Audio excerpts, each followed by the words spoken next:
You are going to hear a conversation taking place in the airport.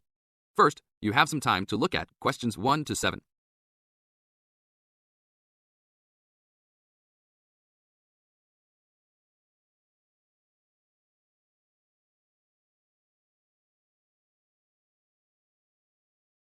Now listen to the tape and answer the questions. Good afternoon. Welcome to Northwest Airlines. How can I help you today? I'd like to check in for the 2 o'clock flight to Nairobi. Okay. Oh, that flight has been moved back to 2:45. Nothing major, just a weather delay that the plane experienced in Casablanca. May I have your name, please? Sure, it's Jim Harkness. Is that Harkness with 2 S's? Yep, and that's Jim with 1 M. Got it. Oh, I see you're connecting from Beijing. You sure are getting around. Yeah, I'm the director of the Worldwide Fund for Nature in Beijing. I'm going to Nairobi for a conference on conservation planning. Fascinating. Will you have any luggage to check in? Yes, 1 bag, 1 carry-on, and 1 laptop. Fine. Put the bag on the scale, please. We are going to fill out customs forms before departure. Can I ask about the contents of your check-in bag? Sure, it's clothing, personal effects, some gifts, and a few books. Thanks. What seating would you prefer, aisle or window? I'd like a window seat, 3 rows back from those large TV screens if possible. Let me see here. We have 1 4 rows back. Is that okay? Yeah, I just hate being right in front of those screens. Then I have to watch every dumb movie that comes on. Now look at questions 8 to 10.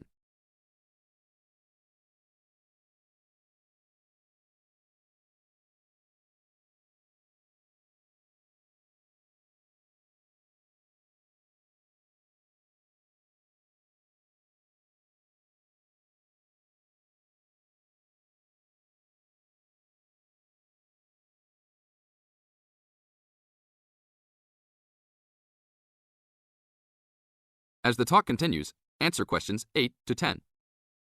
I understand. Is that your carry-on? Yes, I bought it in India last year.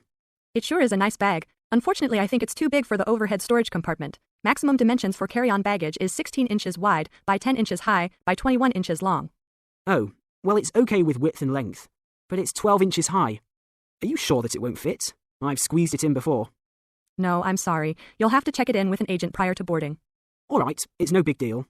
One final thing. Do you have any DVDs that you purchased in China? Yes, I have my own music CDs.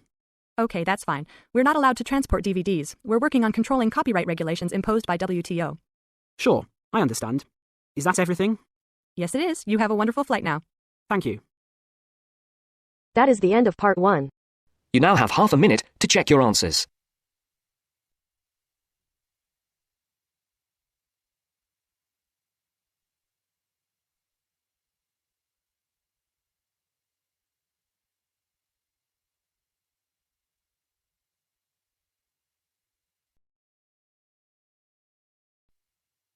Now turns to part 2. Part 2. You will hear a speech given by the head of a company to some new employees. You have 30 seconds to look at questions 11 to 16.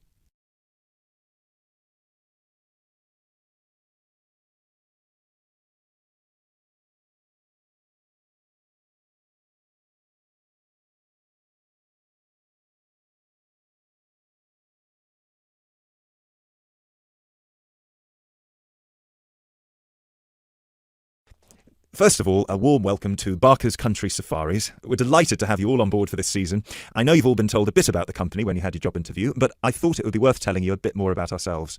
Barker's was set up 10 years ago by myself, John, and my then girlfriend and now wife, Nancy. We started it initially just as a hobby. We felt that there was a good opportunity to share our love of the countryside in this part of the world with the many visitors who come here. As you know, most people come for the beaches in the summer, but there is so much more to the region, and this is what we wanted to exploit. Nancy and I were born near here, and as teenagers we went climbing, kayaking, whitewater rafting, potholing, and just straightforward walking. This district is in our blood, and we love it.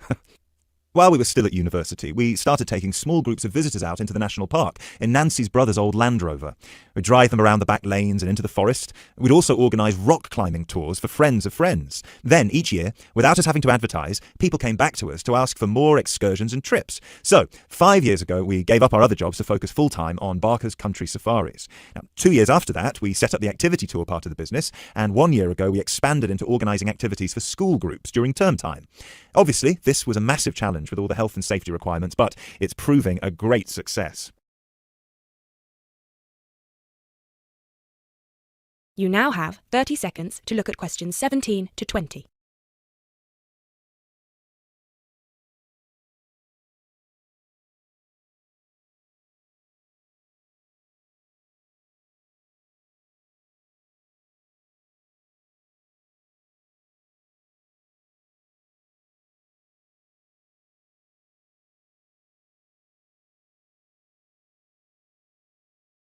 You now have 30 seconds to look at questions 17 to 20.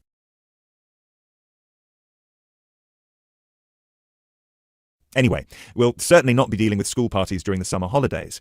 Our clients for the next 3 months are mostly family parties or groups of friends, and I'd like to talk a bit now about the tours we offer and what your responsibilities will be.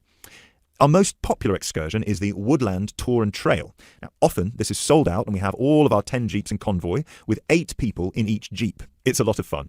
These tours really offer a taster of what we can provide, so as both driver and guide, it is important that you do a good job here so they come back for the bigger tours. I will talk about the commission package later. As the summer days are so long, we have 3 tours each day, but you will not be expected to work on more than 2 of them. Morning tours start at 8 a.m. and go to midday. Afternoon tours are from 2 p.m. to 6 p.m, and then evening ones, 7 p.m. to 11 p.m. All the tours follow the same route, and you should have made yourselves familiar with all the key information. This was provided to you in the information pack you were sent when you accepted the job offer. This is important, so if you haven't had time yet, please do so now. Our second most popular tour is the Family Exclusive. Now, this tour is for the whole day and for only one group. Usually it is just 1 jeep, but sometimes there are 2 if the party is large. These tours go from 10 a.m. till 5 p.m. and include lunch at the Brown Bear in Lower Middleton. We have a number of different routes for these tours as we don't want our premium clients being made to feel that they are part of a large package deal. You'll be told which route to take with your weekly schedule. Now, I'd like to move on to these specialty tour packages. These are the ones that we're keen to book people on once they've done the Woodland Tour and Trail trip. That is the end of part 2. You now have half a minute to check your answers.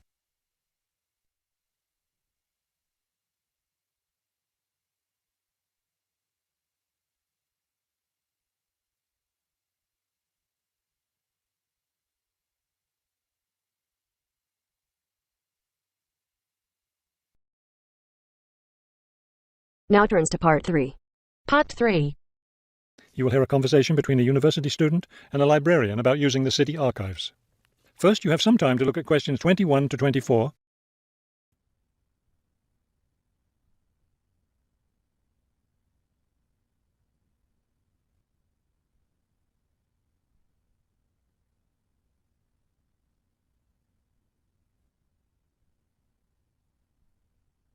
As you listen to the first part of the conversation, answer questions 21 to 24. Hello. I was wondering if you could give me some information about using the archives? I'd be happy to. Are you a resident of the city? Actually, I live just outside the city, but I study at the university downtown. That's fine. All you need to do is show your university identification card, and you can use the archives at no charge, as long as your ID card is current, of course. Yes, it's valid. So I don't have to pay anything? No, city residents pay an annual fee, but students can use the archives for free.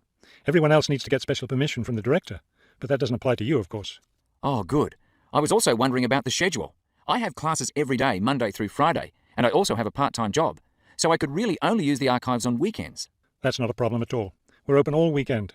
Actually, the only day we're closed is Monday, so you can come any day, Tuesday through Sunday. Are you open in the evenings? Yes, we're open from 9:30 in the morning until 8:30 in the evening. That will fit my schedule well. Before you hear the rest of the conversation, you have some time to look at questions 25 to 30.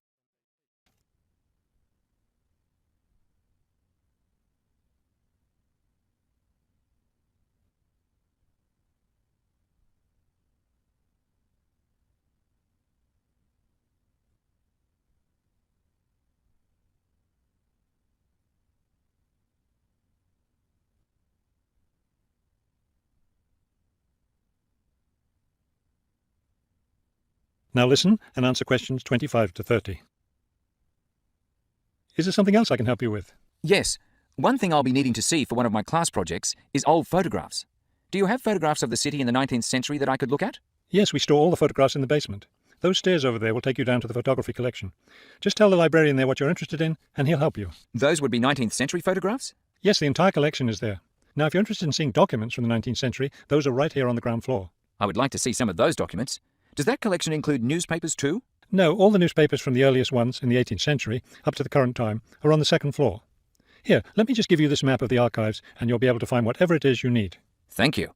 Oh, I see you have a whole room devoted to maps. Yes, on the third floor. That's great, because one thing I need to do is look at how the city has developed over time. I'm sure you'll find a lot of helpful information there. Of course, some of the maps are several centuries old, so generally visitors are only allowed to see photographic reproductions of them. That shouldn't be a problem. What's this on the fourth floor? Ogden's Woolen Mill. As I'm sure you know, Ogden's Woolen Mill was the major entity responsible for the growth of the city in the 19th century. The Ogdeniers gave money for the archives to devote an entire floor to information about the history of the mill. Will I be able to find information about the Ogden family there? Photographs, personal papers, things like that? Probably the family photographs are stored downstairs in the photography collection. The personal papers would be on the fifth floor, where we keep all the personal papers of famous residents of our city. Thank you so much for your help. I'll be able to do a lot of my research here. That is the end of part 3. You now have half a minute to check your answers.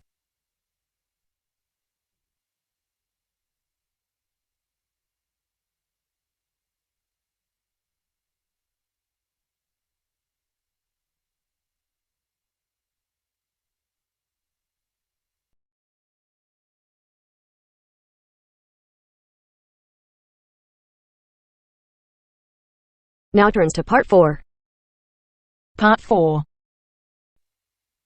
Now turns to part 4. Part 4. You will hear part of a lecture about psychological testing. First, you have some time to look at questions 31 to 40.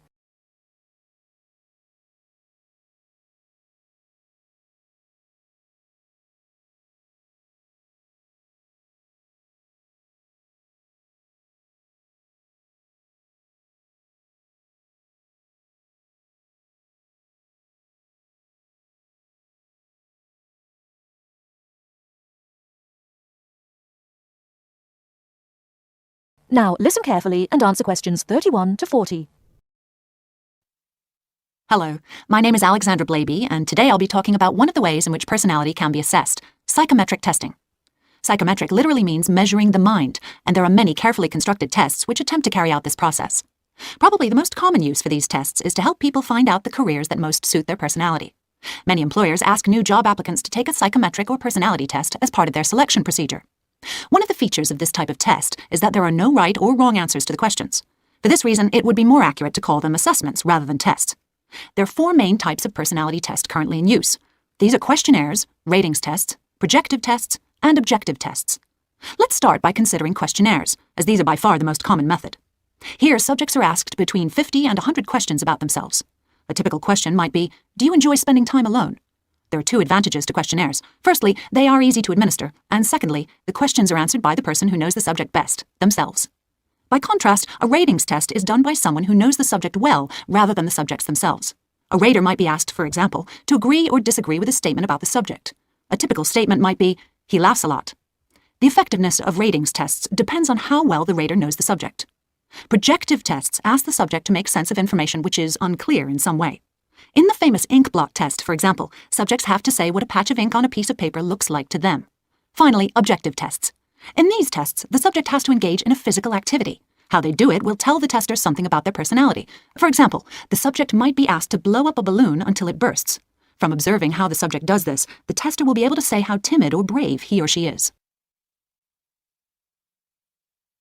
Perhaps at this stage, we should clarify what exactly we learn about people from psychometric tests. The overall purpose of the tests is to identify personality leanings or inclinations, rather than fixed qualities or, as some people fear, character weaknesses. This explains why tests often include several similar questions. How consistently the subject answers these will enable the tester to reach an accurate assessment. Incidentally, the assessment procedure may be carried out by a psychologist or another trained individual, but is most frequently done automatically by a computer. The effectiveness of any method which asks questions, of course, is heavily dependent on the individual's willingness to answer a set of standard questions. One of the most well-respected psychometric tests is the Myers-Briggs test, which asks subjects about their preferences in 4 main areas. Firstly, the test asks people where they direct their energy, to the outer world of activity or the inner world of thoughts and emotions. Secondly, people are asked how they prefer to process information, in the form of known facts or in the form of possibilities. The third area is decision-making. Do people make decisions on the basis of logic or of personal values? Lastly, Myers-Briggs tests ask people how they prefer to organize their lives, in a structured or a flexible way. Although there are those who disapprove of personality testing, there is no doubt that it is here to stay. Human beings have always been curious to find out about themselves and others. Psychometric testing gives them an objective, scientific means of doing this. Well, that's all for today. Tomorrow I'll be examining ways of measuring intelligence. That is the end of part 4. You now have half a minute to check your answers.